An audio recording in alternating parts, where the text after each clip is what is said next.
Hello అండి, అందరికీ నమస్తే. నేను మీ శ్రీలేఖ. ఈరోజు మా పిల్లలకి గోరింటాకు పెడుతున్నానండి. ఆషాఢ మాసంలో గోరింటాకు పెట్టుకోకపోతే ఎలాగా?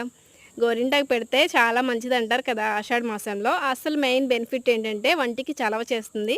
సో, అందుకోసం అనమాట. ఇదిగోండి ఇప్పుడు నేను గోరింటాకులో అయితే వాటర్ కలిపేసి ఇందుట్లో వేసేసాను కదా! ఆల్రెడీ వాటర్ ఉన్న దాంట్లోన ఈ పెద్ద పాత్రలో వేసేసిన తర్వాత ఒక స్పూన్ గోరింటాకు తీసుకున్నాను. ఇప్పుడు ఈ గోరింటాకుని నీళ్ళలో బాగా కలిపేసానండి. ఈ విధంగా మిక్స్ చేసుకున్న తర్వాత ఈ వాటర్‌లో పిల్లల పాదాలైతే పెట్టిస్తున్నాను. చూస్తున్నారు కదండీ! ఇలా పెట్టడాన్ని శ్రీపాదాలు అంటారు. ఈ విధంగా మన పెద్దవాళ్ళు ఎప్పటినుంచో చేస్తున్నారండి. ఇప్పుడు నేనేం కొత్తగా చేసి చూపించట్లేదు. తెలియని వాళ్ళకి తెలుస్తుంది కాబట్టి చూపిస్తున్నాను. ఇంకా మా పిల్లలకైతే పాప్‌కార్న్ అయితే చేసి పెట్టానండి. ఈ 10 నిమిషాలు ఎలాగోలాగా ఉంచుకోవాలి కాబట్టి. ఇదిగోండి 10 నిమిషాలైతే టైం అయిపోయింది. మా పిల్లల పాదాలు చూడండి ఎలాగ పండాయో.